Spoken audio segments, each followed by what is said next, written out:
નમસ્કાર વિદ્યાર્થી મિત્ર, આજે ધોરણ 11ની અંદર આપણે એક નવો પ્રયોગ મતલબ કે દર વખતે બોર્ડની અંદર લખેલું હોય છે અને હું તમને સમજાવતો હોઉં છું, પણ આ વખતે જે એ બુક્સમાં લખીને સમજાવવાનો પ્રયત્ન કરું છું. આઈ થિંક કે મને એવું લાગે છે કે કદાચ બોર્ડ કરતાં આની અંદર તમને વધારે મજા આવશે. તો તમને લોકોને વિડીયો જોયા પછી જો તમને એવું લાગે કે ભાઈ બોર્ડમાંથી લખવું છે તો એ બોર્ડમાં લખેલું હતું એવી રીતે ભણશું, અને તમને એવું લાગે કે નહીં આ રીતે ચોપડીમાં લખેલું વધારે મજા આવે છે સાહેબ, તો આ રીતે આપણે ભણવાનો પ્રયત્ન કરશું. તો કોષ જીવનનો એકમ આવું ચેપ્ટર આપણે આગળ ચાલુ કરેલું અને એનો એક નવો ટોપિક આજના દિવસે આપણે સમજશું. તો યાદ કરો કે ભાઈ આપણે તમને કોષ કીધા હતા કે ભાઈ કોષ છે કેટલા પ્રકારના હોય. તો કોષ છે મુખ્યત્વે બે પ્રકાર હોય, આદિકોષ કેન્દ્રીય કોષો અને સુકોષ કેન્દ્રીય કોષો. તો આપણે આદિકોષ કેન્દ્રીય કોષ વિશે પહેલાં ભણવાનો પ્રયત્ન કરશું અને ત્યાર પછી સુકોષ કેન્દ્રીય કોષ વિશે છે એ અભ્યાસ કરવાનો પ્રયત્ન કરશું. યાદ કરો આપણે તમને કોષની અંદર આવેલા વિવિધ પ્રકારના ઘટકો, વિવિધ પ્રકારની અંગિકાઓ, નીટના બી આગળના બે લેક્ચર આપણે ગયા છે કે જેની અંદર તમને અલગ અલગ પ્રકાર મતલબ કે કયા પ્રકારના કોષની અંદર આવેલી અંગિકા એનું સંશોધન કોને કરેલું છે આવો એક આપણે વિડીયો છે એ લીધેલો છે. કયા કોષની અંદર કઈ કઈ અંગિકાઓ આવેલી હોય, બરાબર, અંગિકાઓ કોને કહેવાય એના વિશેની ચર્ચાઓ પણ કરેલી છે. તો હવે એ બધી જ વસ્તુ છે એ ફરીવાર વારાફરતી આપણે સમજવાનો પ્રયત્ન કરશું. તો આજનો જે આપણો આ ટોપિક છે, આ ટોપિકનું નામ છે આદિકોષ કેન્દ્રીય કોષો. બરાબર, યાદ રાખજો આજના ટોપિકનું અહીં હેડિંગ મારું છું, આદિકોષ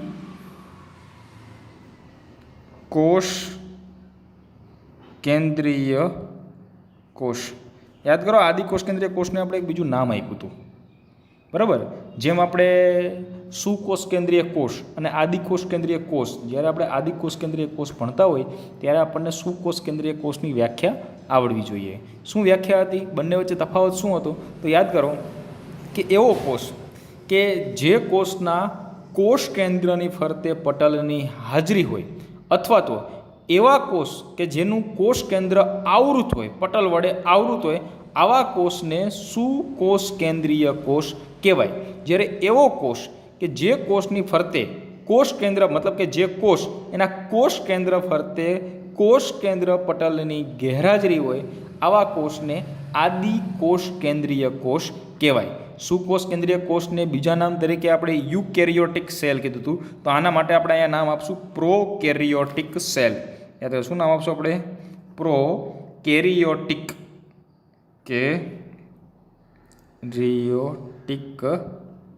સેલ. બરાબર, આદિકોષ કેન્દ્રીય કોષ માટે છે એ શું નામ આપશું આપણે? Prokaryotic cell.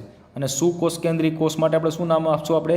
તો યુકેરિયોટિક સેલ. તો હવે આદિકોષ કેન્દ્રીય કોષ છે જેના આપણે ઉદાહરણ જોઈ લઈએ કે ભાઈ કેટલાક કોષો છે. તો એક છે બેક્ટેરિયા. આપણે હોમવર્ક પણ આ જ મુજબ કરવાનું છે ભાઈ, હું જે પ્રમાણે ચોપડામાં લખું છું એ જ પ્રમાણે છે એ લખવાનું છે. બેક્ટેરિયા, ત્યાર પછી નીલ હરિત લીલ, બેક્ટેરિયા નીલ હરિત લીલ, માઇકોપ્લાઝમા, આ બધા આદિકોષ કેન્દ્રીય કોષના નામ છે. બેક્ટેરિયા, નીલ હરિત લીલ, માઇકોપ્લાઝમા તેમજ પીપીએલઓ. બરાબર, એટલે અહીંયા નામ આપશો આપણે PPLO. અને પીપીએલઓનું ફૂલ ફોર્મ પણ આપણે યાદ રાખવાનું છે, pleuro pneumonia like organism. Pleuro pneumonia like organism. મતલબ કે ભણતા હતા શું? તો કે આદિકોષ કેન્દ્રીય કોષો. અને આ આદિકોષ કેન્દ્રીય કોષો જે ભણીએ છીએ એના ઉદાહરણ તરીકે શું આવશે? બેક્ટેરિયા, નીલહરિત લીલ, માઇકોપ્લાઝમા તેમજ પીપીએલઓ, જે આદિકોષ કેન્દ્રીય કોષનું પ્રતિનિધિત્વ કરે છે. જે આદિકોષ કેન્દ્રીય કોષનું પ્રતિનિધિત્વ શું કરે છે? આદિકોષ કેન્દ્રીય કોષનું પ્રતિનિધિત્વ કરે છે. એટલે એનો મતલબ એવો થયો કે આ બધા છે ને એ આદિકોષ કેન્દ્રીય કોષ છે, એ જ આપણે યાદ રાખવાનું છે. પ્રતિનિધિત્વને કંઈ યાદ રાખવાની જરૂર નથી. બીજું કે તેઓ મુખ્યત્વે નાના હોય, મતલબ કે અત્યારે હવે આપણે કમ્પેરિઝન કરશું. કોની સાથે કમ્પેરિઝન કરશું? તો આદિકોષ કેન્દ્રીય કોષ અને સુકોષ કેન્દ્રીય કોષની વચ્ચે. તેઓ મતલબ કે સુકોષ, અત્યારે જે હું જે શબ્દ લખું છું એ દરેક શબ્દ છે એ સુકોષ કેન્દ્રીય કોષને અનુલક્ષીને લખું છું કે જેઓ બરાબર. સુકોષ કેન્દ્રીય કોષ કરતાં નાના હોય. સુકોષ કેન્દ્રીય કોષ કરતાં કદમાં અને આકારમાં ઘણી બધી વિભિન્નતા હોય, નાના હોય અને ઝડપથી વિભાજન પામે. જેઓ મુખ્યત્વે નાના હોય છે. પહેલું નાના હોય છે. જે સુકોષ કેન્દ્રીય કોષ કરતાં કેવા હોય છે? નાના હોય છે. અને બીજું કે સુકોષ કેન્દ્રીય કોષ કરતાં ઝડપી વિભાજન પામે. પહેલી વસ્તુ નાના હોય, બીજું અહીં આપણે લખશું ઝડપી વિભાજન પામે છે. સમજાણું? સુકોષ કેન્દ્રીય કોષની સરખામણીએ કદ વિશે તમે સમજશો તો નાના હશે, અને કોષ વિભાજનની દ્રષ્ટિએ સમજશો ત્યારે તમને એવું લાગશે કે આ જે છે કેવા હોય છે? ઝડપથી વિભાજન પામશે. મતલબ કે કોષ વિભાજનનો જે સમયગાળો હોય છે એ સમયગાળો આદિ કોષ કેન્દ્રીય કોષની અંદર ઓછો જોવા મળે સરખામણીએ સુકોષ કેન્દ્રીય કોષની. બીજું કે તે કદ અને આકારમાં વિભિન્નતા ધરાવે છે. તે કદ અને આકારમાં વિભિન્નતા ધરાવે છે. આ શું કરશે? તો કદ અને આકારમાં વિભિન્નતા. અને મુખ્યત્વે બેક્ટેરિયા જે છે એ 4 પ્રકારના હોય છે. એટલે આદિકોષ કેન્દ્રીય કોષ છે અલગ અલગ પ્રકારના કોષ, અલગ અલગ પ્રકારના આકારના હોય અને અલગ અલગ પ્રકારના કદના હોય, અલગ અલગ સાઈઝના જોવા મળશે. બેક્ટેરિયા મુખ્ય 4 આકારના હોય છે. યાદ રાખજો, બેક્ટેરિયા મુખ્યત્વે 4 આકારના હોય છે.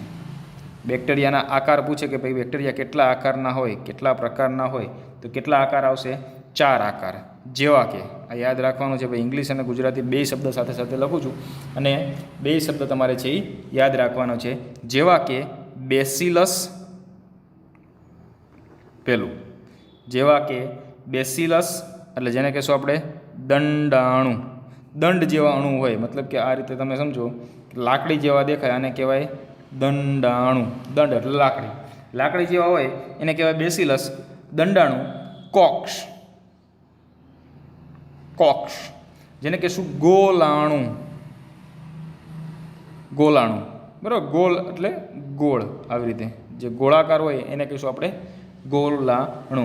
ત્યાર પછી વિબ્રિયો, વિબ્રિઓ જેને આપણે કહીશું કોમા આકાર. કોમા આકાર, આ જે આકાર છે એ કોમા આકાર છે. અને ત્યાર પછી આપણે નામ આવશે સ્પાઇરિલિયમ. સ્પાઇરિલિયમ. અને આ જે સ્પાઇરિલિયમ છે જેને આપણે કહીશું સર્પાકાર.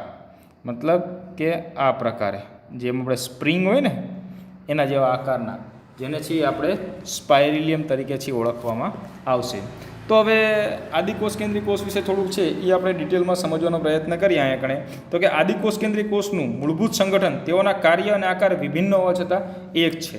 મતલબ કે એક સરખા પ્રકારનું આપણે જોવા મળશે. આમાં હું પોઈન્ટ ટુ પોઈન્ટ જ લખું છું, તમારે ચોપડીમાંથી આખું વાંચવાનું છે કે જેથી કરીને તમને છે એ ખબર પડે કે સમાન હોય છે. ફરીવાર આખી વસ્તુ સમજી લો, શું કહેવા માંગે છે? તો કે આદિકોષ કેન્દ્રીય કોષનું મૂળભૂત સંગઠન તેઓના કાર્ય અને આકાર, મતલબ સંગઠન સરખું હોય, કાર્ય અને આકાર ભિન્ન હોવા છતાંય સંગઠન સમાન હોય છે. આ બધા જ આદિકોષ કેન્દ્રીય કોષમાં કોષ રસ પટલની ફરતે એક થોડુંક સમજવાનો પ્રયત્ન કરજો કે બધા જ આદિકોષ કેન્દ્રીય કોષ છે, એક પોઈન્ટ લખું છું, બધા જ આદિકોષ કેન્દ્રીય કોષની ફરતે, બરાબર. બધા જ કોષ કેન્દ્રીય કોષમાં છે એ કોષની ફરતે, અને કોષની ફરતે એટલે કોષરસ પટલની ફરતે, આગળ કાઉન્સમાં લખશું આપણે કોષરસ પટલ. બધા જ આદિકોષ કેન્દ્રીય કોષની કોષરસ પટલની ફરતે કોષ દિવાલ આવેલી હોય છે. કોષ દિવાલ આવેલી હોય છે. એટલે જનરલી તમારે એવું સમજવું હોય તો એવું સમજી શકો છો. જો અહીંયા તમને હું આકૃતિ ડ્રો કરીને પણ સમજાવવાનો પ્રયત્ન કરું છું કે ભાઈ આ પ્રકારે જે છે એ આ કોષરસ સ્તર છે, આ એનું જે છે એ કોષ કેન્દ્ર છે, આ આખી છે એ કોષરસ છે. તો એની ફરતે જે આવેલી વસ્તુ છે આને કહેવાય કોષ દિવાલ. સૌથી ઉપર આવેલી રચના તો શું આવશે? કોષ દિવાલ. એટલે આપણે યાદ એ રાખવાનું છે કે દરેક આદિકોષ કેન્દ્રીય કોષ મતલબ કે બધા જ કોષ કેન્દ્રીય આદિકોષ કેન્દ્રીય કોષની ફરતે શું આવેલું હોય? કોષ દિવાલ. આદિકોષ કેન્દ્રીય કોષ હંમેશા કોષ દિવાલ ધરાવશે. બીજું કે કોષમાં અર્ધતરલ આધારક આવેલું હોય, મતલબ કે તરલ આધારક દ્રવ્ય કોષની અંદર તરલ આધારક દ્રવ્ય આવેલું છે. કોષની અંદર શું છે? તરલ આધારક દ્રવ્ય આવેલું છે, જેને આપણે નામ આપશું કોષ રસ. જો એક શબ્દ સમજો, અહીંયા કારણ આધારક દ્રવ્ય કહે છે ને પાછું કેવું કહે છે? તરલ.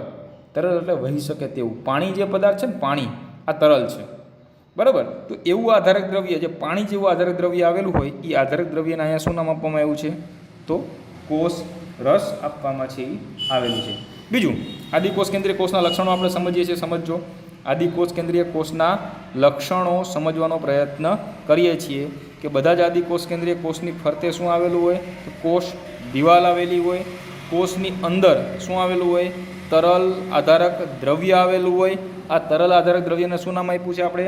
કોષ રસ નામ આપેલું છે. બીજું કે આ જે કોષ છે, આદિકોષ કેન્દ્રીય કોષ, કે જેની અંદર સ્પષ્ટ કોષ કેન્દ્રનો અભાવ હોય.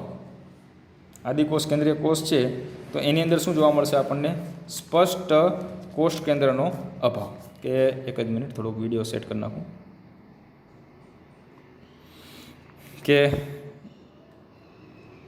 જેમાં સ્પષ્ટ કોષ કેન્દ્રનો અભાવ હોય છે, મતલબ કે સુસ્પષ્ટ કોષ કેન્દ્ર જોવા મળતું નથી.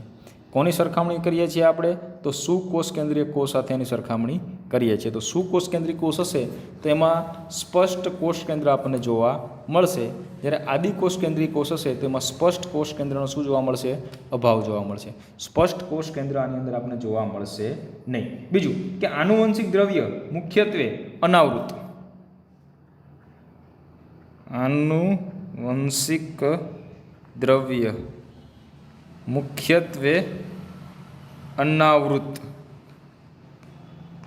હોય છે. તો આ બેક્ટેરિયાની અંદર જે પ્રકારનું આનુવંશિક દ્રવ્ય આવેલું છે, દાખલા તરીકે મોટાભાગના બેક્ટેરિયામાં ડીએનએ આનુવંશિક દ્રવ્ય આવેલું હોય, તો સુકોષ કેન્દ્રીય કોષની અંદર શું હોય? તો કે આ સુકોષ કેન્દ્રીય કોષની અંદર શું હોય? તો કે કોષ કેન્દ્ર, અને કોષ કેન્દ્રની અંદરના ભાગમાં ડીએનએ હોય. આવું. પણ આદિકોષ કેન્દ્રીય કોષ હોય તો આદિકોષ કેન્દ્રના કોષ કેન્દ્રમાં પણ ડીએનએ હોય, પણ એ ડીએનએ છે એ કેવું હોય? તો અલગ ડીએનએ આવેલું હશે, એની ફરતે પટલ હશે નહીં. અને પટલ નહીં હોય માટે આવા પ્રકારના આનુવંશિક દ્રવ્યને શું કહેશું આપણે? અનાવૃત.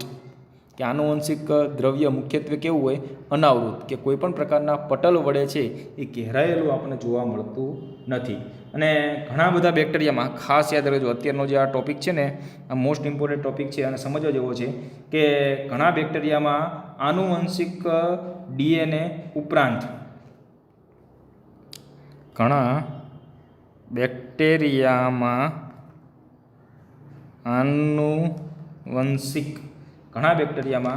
આનુવંશિક ડીએનએ ઉપરાંત ઘણા બેક્ટેરિયામાં શું કહે છે?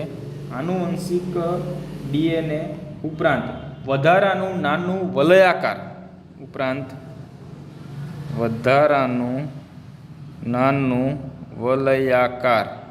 ઘણા બેક્ટેરિયામાં આનુવંશિક ડીએનએ ઉપરાંત વધારાનું નાનું વલયાકાર ડીએનએ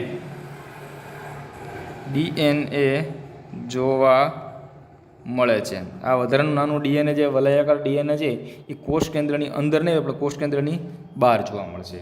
બરાબર. વલયાકાર એટલે તમે એવું સમજી શકો છો કે વળેલા જેવા આકારનું. બરાબર. વલયાકાર મતલબ કે ઓલા કદાચ તમે વલય થતા જોયા હશે, ગોળાકાર પણ તમે એને સમજી શકો છો. વધારાનું નાનું વલયાકાર ડીએનએ જોવા મળે છે, જેને પ્લાઝમિડ કહેવાય. પ્લાઝમિડ કહે છે. એટલે પ્લાઝમિડની વ્યાખ્યા પૂછાય તો હું લખશું આપણે પ્લાઝમિડની વ્યાખ્યામાં? સાવ સહેલું છે કે ઘણા બેક્ટેરિયામાં આનુવંશિક ડીએનએ ઉપરાંત વધારાનું નાનું વલયાકાર ડીએનએ જોવા મળે છે, જેને પ્લાઝમિડ કહે છે. ફરીવાર પ્લાઝમિડની વ્યાખ્યા મારી સાથે 3 થી 4 વાર ઓછામાં ઓછી રિપીટ કરવાની છે કે ઘણા બેક્ટેરિયામાં આનુવંશિક ડીએનએ ઉપરાંત વધારાનું નાનું વલયાકાર ડીએનએ જોવા મળે છે, જેને પ્લાઝમિડ કહે છે. ફરીવાર, ઘણા બેક્ટેરિયામાં આનુવંશિક ડીએનએ ઉપરાંત વધારાનું નાનું વલયાકાર ડીએનએ જોવા મળે છે, જેને પ્લાઝમિડ તરીકે છે ઓળખવામાં આવે છે. બીજું કે પ્લાઝમિડ છે ને એ ડીએનએના બેક્ટેરિયામાં કેટલાક વિશિષ્ટ બાહ્ય લક્ષણ, એટલે કે જે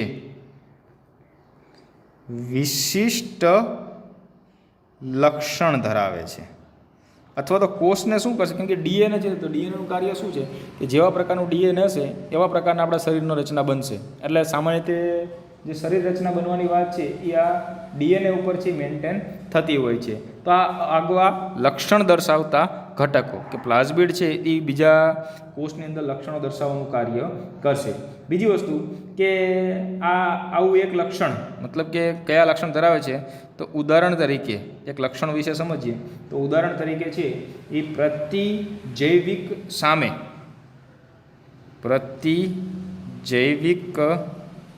સામે પ્રતિરોધક. હવે તમને આ શબ્દ થોડાક ઉપરથી જશે, બરાબર. એનું કારણ એવું છે કે પ્રતિજૈવિક દ્રવ્ય કે સામાન્ય રીતે તમે એન્ટીબાયોટિક સાંભળ્યું હશે. બસ જ્યારે આપણે ધોરણ 12ની અંદર આવશું અને માનવ કલ્યાણ અને સૂક્ષ્મજીવન એની અંદર એન્ટીબાયોટિક, જેમ કે અત્યારે કોરોના વાયરસ ચાલે છે, તમે સમજો કે અત્યારે કોરોના વાયરસ ચાલે છે તો એનો વિરોધ કરવા માટેનું દ્રવ્ય જેને પ્રતિજૈવિક દ્રવ્ય તરીકે ઓળખવામાં આવે, અથવા તો કોરોના વાયરસ આપણી અંદર દાખલ થાય, સમજો આપણી અંદર દાખલ થાય તો એનો છે વિરોધ કરે, કોઈપણ પ્રકારનો પ્રતિરોધક કરવો, પ્રતિજૈવિક સામે પ્રતિરોધક. એટલે કહેવાનો મતલબ શું છે કે બીજા જીવાણુઓ એટલે કે બીજા સજીવોનો છે એ પ્રતિકાર કરવા માટે પણ આ પ્લાઝમિડનો ઉપયોગ કરવામાં આવશે. એ આપણે આગળનામાં સમજશું. આ લક્ષણ છે કે ભાઈ પ્રતિકાર કરી શકે છે, પ્રતિરોધક છે એ થઈ શકે છે, બરાબર. આ આપણે નેક્સ્ટ લેક્ચર મતલબ કે જ્યારે ભેગા થશું, રૂબરૂ સ્કૂલની અંદર મળશું, અથવા તો તમે એવું સમજી શકો છો કે જ્યારે પણ આપણો ક્લાસને એવું ચાલુ થશે, 12મું સ્ટાર્ટ થશે ત્યારે આ બધી વસ્તુ છે એ જોશું. બસ આની અંદર આટલું જ છે. અને બીજા બે મુદ્દાઓ છે જેને આપણે છે એ આવરી લેશું કે આ પ્લાઝમિડ ડીએનએ બેક્ટેરિયામાં બાહ્ય ડીએનએ સાથેનું રૂપાંતરણ સંચાલિત કરે છે. આ જે રૂપાંતરણ સંચાલિત કરવાવાળો ટોપિક છે એ પણ આપણે 12મા ધોરણની અંદર જ્યારે જૈવિક અણુઓવાળું ચેપ્ટર ભણશું ત્યારે તમને સવિસ્તાર હું સમજાવી આપીશ. બીજી વસ્તુ કે કોષ કેન્દ્ર પટલ માત્ર સુકોષ કેન્દ્રિત કોષમાં જોવા મળે છે, બરાબર. કોષ કેન્દ્ર પટલ છે એ માત્ર સુકોષ કેન્દ્રિત કોષમાં જ જોવા મળે છે. આદિકોષ કેન્દ્રિત કોષની અંદર કોષ કેન્દ્ર પટલ જોવા મળતો નથી. એટલે અહીંયા આપણે એક મુદ્દો એડ કરી નાખીએ કે આદિકોષ કેન્દ્રી કોષમાં કોષ કેન્દ્ર પટલ જોવા મળતો નથી. આદિકોષ કેન્દ્રી કોષમાં છે એ કોષ કેન્દ્ર પટલ જોવા મળતો નથી. એટલે કે આની અંદર છે એ કોષ કેન્દ્ર પટલ જોવા મળશે નહીં. બીજું કે રિબોઝોમ સિવાય આદિકોષ કેન્દ્રીય કોષમાં સુકોષ કેન્દ્રીય કોષ જેવી એક પણ અંગિકા આવેલી નથી. એક જ એવી અંગિકા છે કે જે છે રિબોઝોમ્સ, જે આદિકોષ કેન્દ્રી અને સુકોષ કેન્દ્રી બંનેમાં આવેલી હોય છે. એટલે અહીંયા આપણે લખશું કે આદિકોષ કેન્દ્રી કોષમાં સુકોષ કેન્દ્ર જેવી, બરાબર. આદિકોષ કેન્દ્રી કોષમાં છે એ સુકોષ કેન્દ્ર જેવી માત્ર એક જ અંગિકા રિબોઝોમ્સ આવેલી છે. એટલે રિબોઝોમ્સ એકમાત્ર એવી અંગિકા છે જે આદિકોષ કેન્દ્રી કોષની અંદર આવેલી હશે. કોના જેવી અંગિકા? તો સુકોષ કેન્દ્રીમાં હોય એવી, અથવા તો આપણે એવું કહેવું હોય તો કહી શકાય કે સુકોષ કેન્દ્રી કોષની અંદર આવેલી અંગિકાઓ જેવી એક પણ અંગિકા આદિકોષ કેન્દ્રી કોષમાં આવેલી નથી. અપવાદરૂપ રિબોઝોમ્સ. એટલે રિબોઝોમ્સ છે એ બંને કોમન છે કે જે આદિકોષ કેન્દ્રી કોષ અને સુકોષ કેન્દ્રી કોષ બંનેમાં આપણને જોવા મળશે. એક તમારે અહીંયા કણે યાદ રાખવાનું છે પ્લાઝમિડ. આ પ્લાઝમિડ બહુ મહત્ત્વનું છે, તમારું યાદ રાખજો. પ્લાઝમિડની વ્યાખ્યા શું કીધી હતી આપણે? તો ઘણા બેક્ટેરિયામાં આનુવંશિક ડીએનએ ઉપરાંત વધારાનું નાનું વલયાકાર ડીએનએ જોવા મળે છે, જેને આપણે પ્લાઝમિડ તરીકે ઓળખવામાં આવે. અને આવીને આવી એક બીજી એક વ્યાખ્યા યાદ રાખવાની છે જેનું નામ છે મેસોઝોમ્સ. યાદ રાખજો. આવું આવી એક બીજી વ્યાખ્યા યાદ રાખવાની છે જેનું નામ આપણે આપવાનું છે મેસોઝોમ્સ, કે કોષરસ પટલમાંથી વિભાજિત થયેલ. યાદ રાખજો, અહીં વ્યાખ્યા લખું છું મેસોઝોમ્સ, પછી આ ટોપિક પૂરો થાય છે. મેસોઝોમ્સ શું છે તો કોષ રસ પટલમાંથી વિભાજિત થયેલ વિશિષ્ટ રચના કોષરસ પટલમાંથી વિભાજિત થયેલ વિશિષ્ટ રચના કોષરસ પટલમાંથી વિભાજિત થયેલી વિશિષ્ટ રચના મેસોઝોમ્સ જેને મેસોઝોમ્સ કહે છે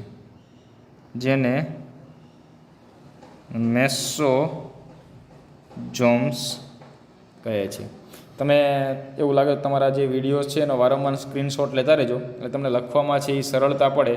બરાબર, તમે સરળતાથી છે એ લખી શકો. એવું લાગે તો હું તમને એકવાર ફરીવાર આ 2 મિનિટ માટે રાખી આપીશ, પણ તમે આનો છે એ સ્ક્રીનશોટ પાડતા રહેજો કે જેથી કરીને તમને લખવામાં છે એ સરળતા થઈ શકે. જેને છે એ શું નામ આપશું આપણે તો મેસોઝોમ્સ. અને મેસોઝોમ્સ એ આદિકોષ કેન્દ્ર કોષની લાક્ષણિકતા છે. જે આદિ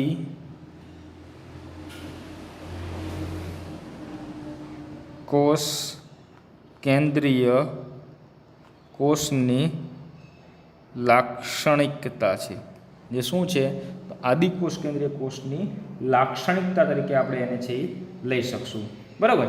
અને મેસોઝોમ્સ એ કોષરસ પટલનું આવશ્યક અંતર્વલન છે. તો એટલે સિમ્પલ કે મેસોઝોમ્સ આ આખું કોષરસ પટલ હોય, આખું કોષરસ પટલ સળંગ ચાલતું હોય, તેની અંદર આ થોડુંક છે અંતર્વલન છે, તો આને આપણે છે એ મેસોઝોમ્સ કહી શકાય. બરાબર કે મેસોઝોમ્સ કોષરસ પટલનું આવશ્યક અંતર્વલન છે, આ લખવાની જરૂર નથી. બરાબર. તો આજનો વિડીયો આપણો છે એ અહીંયા સુધી જતો. આદિકોષ કેન્દ્રીય કોષ ફરીવાર એકવાર રિપીટ કરી નાખીએ તો તમને ફટાફટ છે એ થઈ જશે કે આદિકોષ કેન્દ્રીય કોષ એટલે કે એનું નામ આપણે આપ્યું હતું પ્રોકેરિયોટિક સેલ.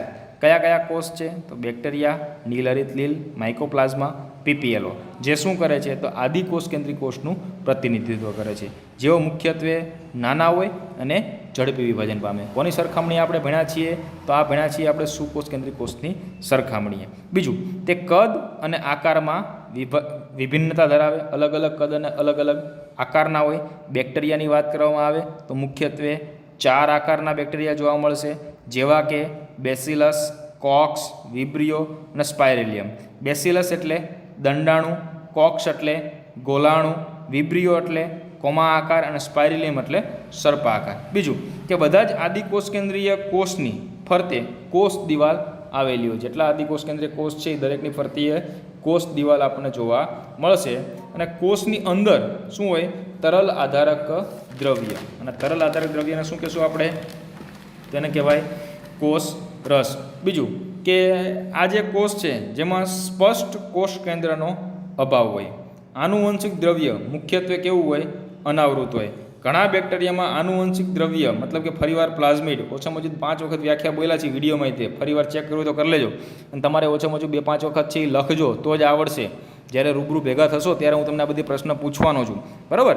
ઘણા બેક્ટેરિયામાં આનુવંશિક ડીએનએ ઉપરાંત વધારાનું નાનું વલયાકાર ડીએનએ જોવા મળે, જેને પ્લાઝમિડ કહેવાય, જે વિશિષ્ટ લક્ષણ ધરાવે. ઉદાહરણ તરીકે પ્રતિજૈવિક સામે પ્રતિરોધક. આદિકોષ કેન્દ્રીય કોષમાં કોષ કેન્દ્ર પટલ જોવા મળતો નથી. આદિકોષ કેન્દ્રીય કોષમાં સુકોષ કેન્દ્રીય કોષ જેવી એક જ અંગિકા જોવા મળે. મતલબ આદિકોષ કેન્દ્રીય કોષ અને સુકોષ કેન્દ્રીય કોષ આ બંનેની જે કોમન અંગિકાઓ છે એને શું નામ આપશું આપણે? રિબોઝોમ્સ. બીજું કે મેસોઝોમ્સ છે એ કોષરસ પટલમાંથી બરાબર વિભાજિત થયેલ વિશિષ્ટ રચના જેને મેસોઝોમ્સ તરીકે ઓળખવામાં આવે અને જે આદિકોષ કેન્દ્રીય કોષની લાક્ષણિકતા તરીકે આપણે ઓળખીએ છીએ. તો મિત્રો હવે આના ઉપરથી છે આપણે ધ્યાન એટલું રાખવાનું છે કે તમને બરાબર એક જ મિનિટ મોબાઈલનું સેટિંગ થોડુંક ફેરવી નાખીએ એટલે આપણે વાત થઈ શકે થોડી, કંઈ વાંધો નહીં. તો હવે તમે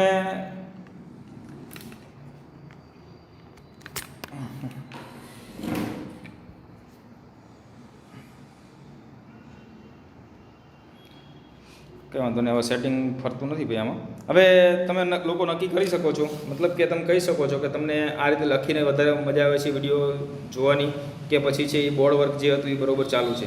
તો તમે કોમેન્ટની અંદર કહેજો એટલે આપણે એનો છે અમલ કરશું. જય હિન્દ, જય ભારત, અસ્તુ.